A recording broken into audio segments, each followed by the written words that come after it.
I'm sitting down today to talk with another clinical hypnotherapist, my colleague, Tom Laessig. He also specializes in smoking cessation. So we are actually going to get into that today. We're going to focus on smoking cessation and answer some pretty common questions about using hypnotherapy for smoking cessation. So Tom is based in the Philadelphia area, and between us, we have a combined experience of over a decade working with clients with hypnosis and specializing in smoking cessation. So we're going to get into this. Tom, thank you for being here, first of all. Oh, my pleasure, Alyson. My pleasure. Yeah. Okay, so first of all, I want to ask, we can both answer this, but I have my own thoughts on this, but I'm going to throw it over to you first. Why hypnosis works for smoking cessation? Yeah, I think it works because it eliminates the habit for the smoker. Smokers do things automatically because stored in their subconscious mind is these routines that they once started when most likely when they were a teenager, these routines that they really enjoyed. And uh, they were they were among friends, they were part of a group, and it just kept happening. And then now that they're 50 years old, 60 years old, they don't want to smoke anymore. But it's ingrained in their subconscious mind. So what we do in hypnosis is we talk to the subconscious mind and show the subconscious mind that, hey, this isn't fun anymore. I'm not happy doing this. And when the subconscious mind figures that out, we can eliminate the habit that is smoking. I totally agree. And one of the things, because they've programmed their minds so much to be and have made so many associations to smoking and feeling good, talking to the subconscious and sort of telling it that actually you're harming the person rather than keeping them feeling good. Once you sort of eliminate that notion that it's keeping everyone feeling good by keeping the habit, once that goes, it's a lot easier to give it up. Yeah, no, it certainly is. I had a guy in just today that we've already had. This was his third session, and he bought a whole bunch of lollipops, and he put them in his truck, because when he goes into his truck, the first thing he does is he reaches for a cigarette. Now he reaches for a lollipop.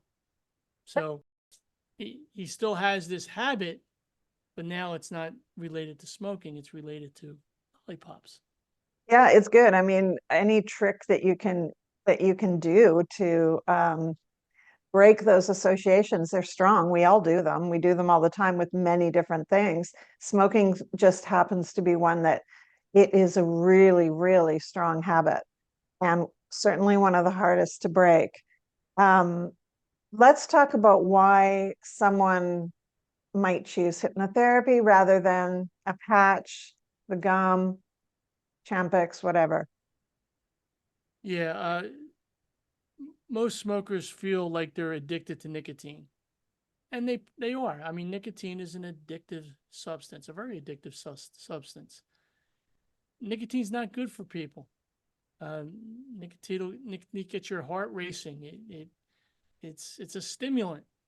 And again, go back to the guy today.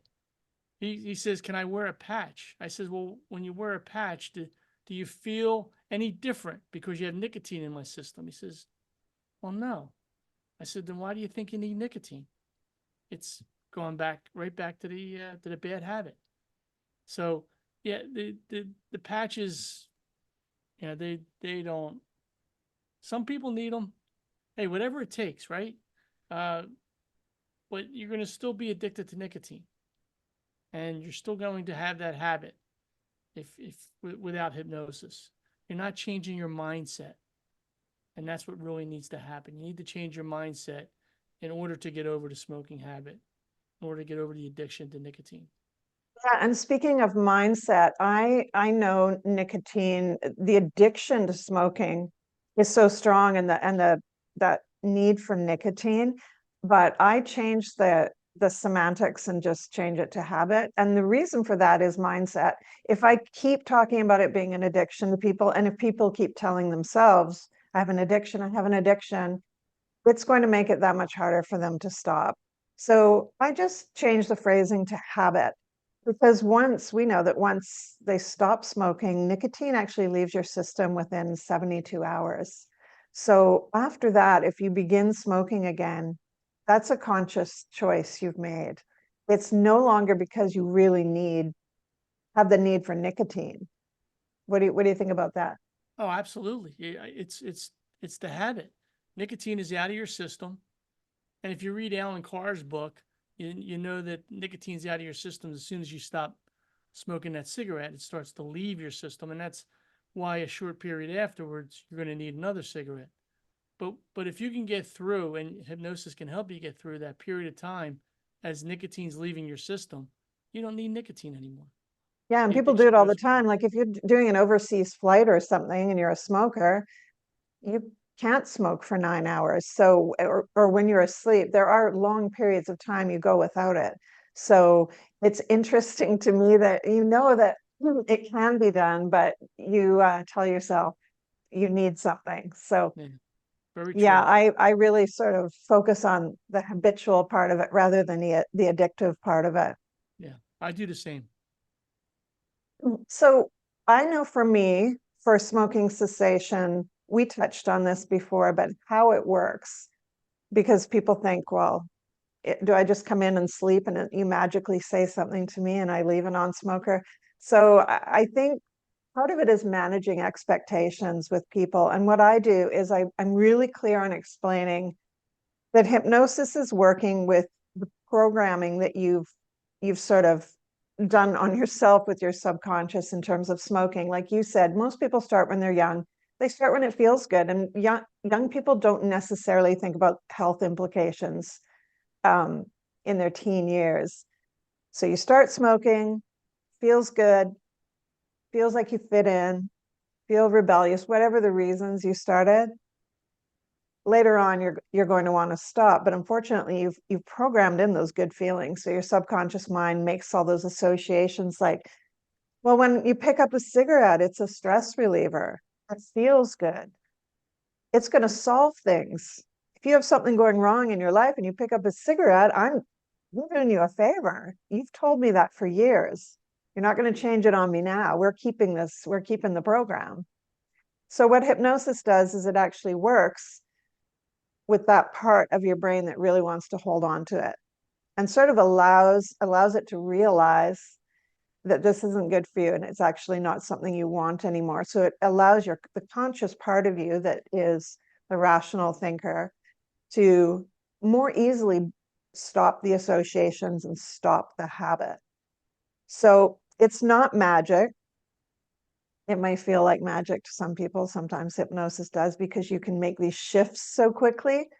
But it's actually you making the change. It is the client making the change. It's not me. I'm merely assisting them we work synergistically and I'm their guide, but they are actually internally making the change. So what is that? How do you work? Oh, that's very true. I mean, I can't make people to stop smoking. They have to want to stop smoking themselves.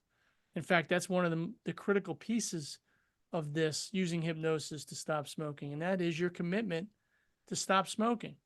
You must believe, you must want to stop smoking completely. It's not because your wife wants you or your husband wants you to stop smoking. It's not because your mother wants you to stop smoking. It's because you want to stop. And if that's the case, you will stop. You get a little help with hypnosis, a lot of help with hypnosis. But I one of those sorry. associations you talked about, the one I like is smoking makes me relaxed. And it's funny to me because nicotine is a very strong stimulant. So Yes. now you're taking in nicotine into your body. How is that relaxing you if your heart rate is increasing? And then when you really think about it, if you were just to take a nice deep breath in like you would from a cigarette and exhale slowly like you would with a cigarette, you can feel that relaxation immediately. And guess what? There's no smoke going into your lungs. I know. Well, it shows you the power of the mind that you can, it's physiologically impossible to relax when you're smoking. It's not possible. It actually elevates heart rate and it does a bunch of things to your whole body, not just your heart. And but people will tell themselves they're relaxing. And that is such a strong message that they actually believe it. That shows you the power of the mind. Yeah. And actually the opposite is happening. So along with breaking associations and allowing the subconscious to realize it's not something that's good to hold on to, we talked a little bit about people needing to be at threshold, I would say. And I talk about that too, where you mentioned if someone else tells you to go in, your wife, your husband, your doctor even, and you come in begrudgingly almost, it's likely that you will start again because you actually don't want to stop. So I've said no to clients, potential clients, because of this. We have a conversation and I can tell they're actually not ready to stop for one reason or another. And I've said, I don't think you're there. You have to want it. You have to be ready. And that goes with so many things you want to change. It's not just with smoking cessation. It can do with any habit you want to break. If you want to start working out, start an eating plan, whatever it is, you have to be ready. You have to make that commitment because change is an inside job. I can't step into your life and do it for you. You're the one ultimately doing it, but I'm guiding you to that. So making that decision that you're really ready and you're committed, that is crucial. Are you Other than saying that, are you saying that hypnosis is not magic? I am absolutely saying that. And I'm really clear that it can feel magical. It can. And for a lot of other things that aren't such a strong habit, you can change very quickly. You can change a fear to something in one session. There are a lot of things you can change, but smoking is it's one of the most powerful habits you can have. So you've got to be ready. You've got to want it. And when you're there, hypnosis is, I would say, one of the, if not the most powerful thing you can do to stop the habit. What do you say about that? Oh, absolutely. Yeah. Absolutely. Now, there's no question that hypnosis can help you change a habit. I mean, I see it with all kinds of different habits out there. It happened to me. Um, I'm not a smoker, but at one time, and this goes back to my training days, I was hypnotized not to drink diet soda anymore. And it was amazing to me after that hypnosis session. I never thought about it. Never thought about it again. And that's the way it works, even with smokers. They don't think about having that cigarette. The hypnosis changed their mindset toward wanting a cigarette. Doesn't think about it anymore. Yeah. And that is most people, to be clear, most people who come in to stop smoking with hypnosis, some neuroscientists put it at 70% success rate. I have found it's higher than that, but that is most people stop. And I think out of the people who stop, it's 30% or more feel like they have never smoked before. Those are pretty high stats. Yeah, I mean, it stands for itself. Yeah. I mean, Yeah. if you want to stop smoking, you will stop smoking with hypnosis. No Yeah, and question. let's be clear, if you want to stop smoking with willpower, people do it all the time too. There are other ways to stop. Willpower just requires a huge expenditure of conscious energy. Willpower requires you to always be thinking about it. Okay, I can't do this. I want to, but I can't. So doing something, anything you want to change consciously is more difficult when you're just dealing with your conscious mind. With your subconscious, which is what we use, over 90% of what we do in a day, when you're dealing with that, it just makes everything so much easier. Were you trained with the critical faculty model? Yes. Okay, so there you go. So with smoking, okay, so let me talk about the critical faculty for a moment. The critical faculty is developed, they say, between the time you're conceived until age 7 years old. And what that is it's your filter or your firewall between your conscious mind and your subconscious mind. And your critical faculty decides what gets into your subconscious mind. Now, you hear that it takes 30 days to break a habit. Well, that's because every time you tell your conscious mind tells your subconscious, hey, I want to do this or I don't want to do this, it just bounces out. The critical faculty kicks it out and says, no, we always do this. What are you talking about?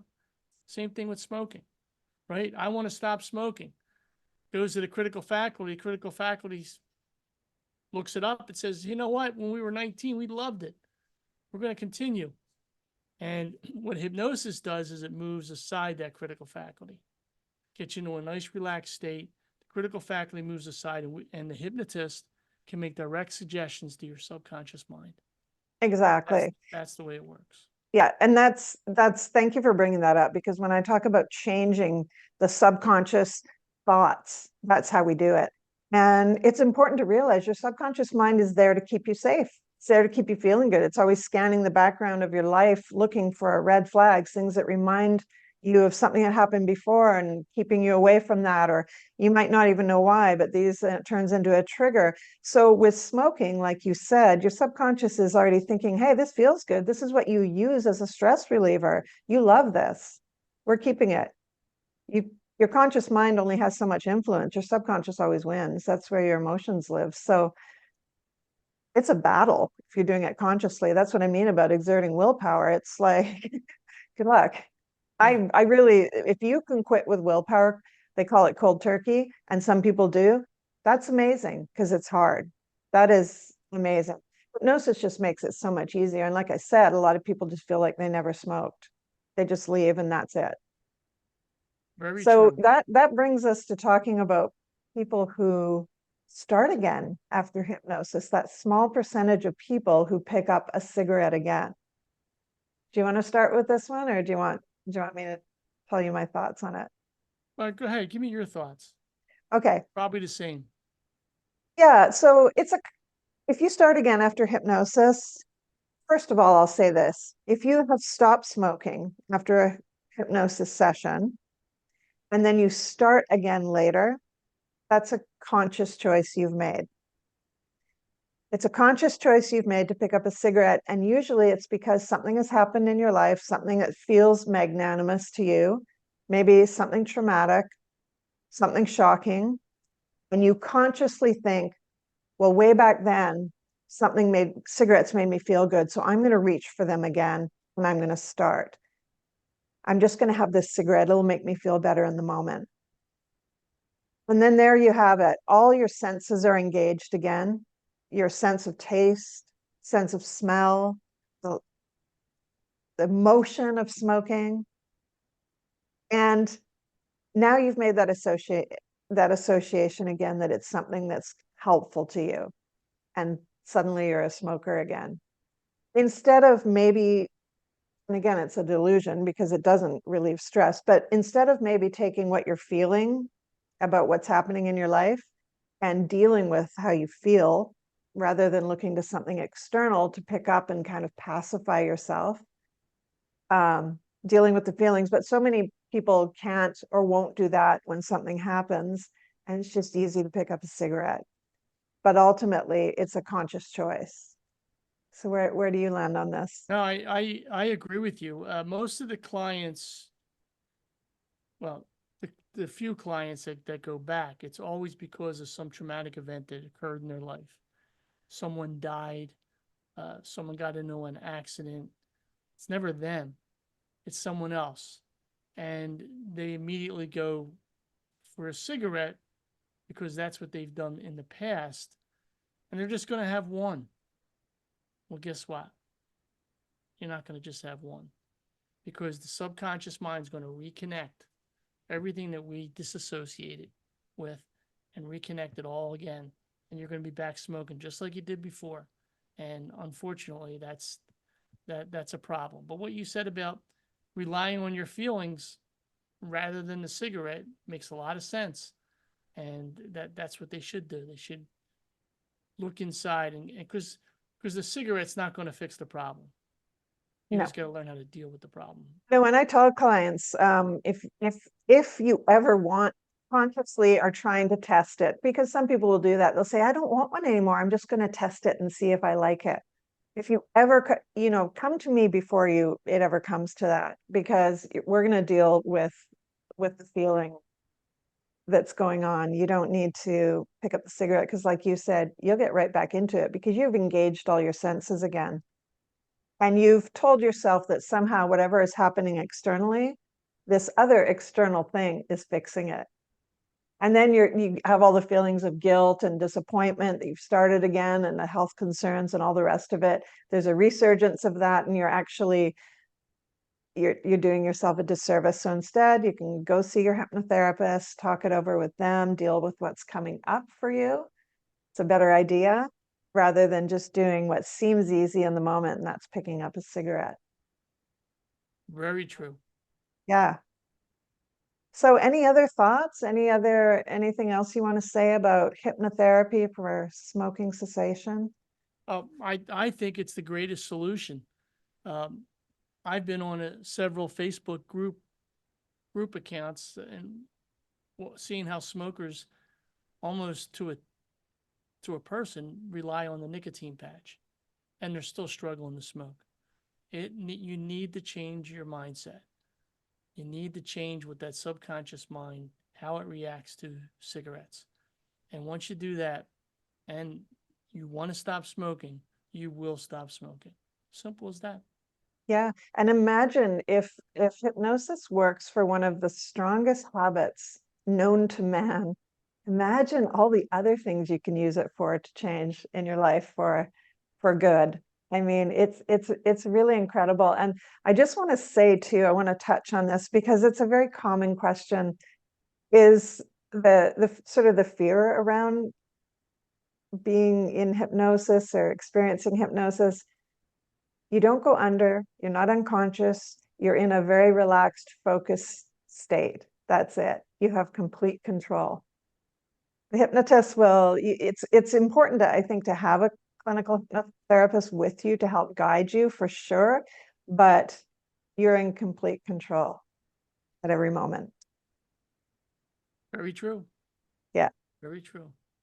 Well, I think that covers it. It covers a lot of it. But if anyone has any questions about what we've talked about today, put them in the comments for sure. I'm going to link Tom's information and of course mine, and you can reach out to either of us with questions and anything else that comes up for you. Thanks so much, Tom, for sitting down with me. That was fun. My pleasure. Yeah. Okay. Awesome. Thanks, everyone. We'll talk to you soon.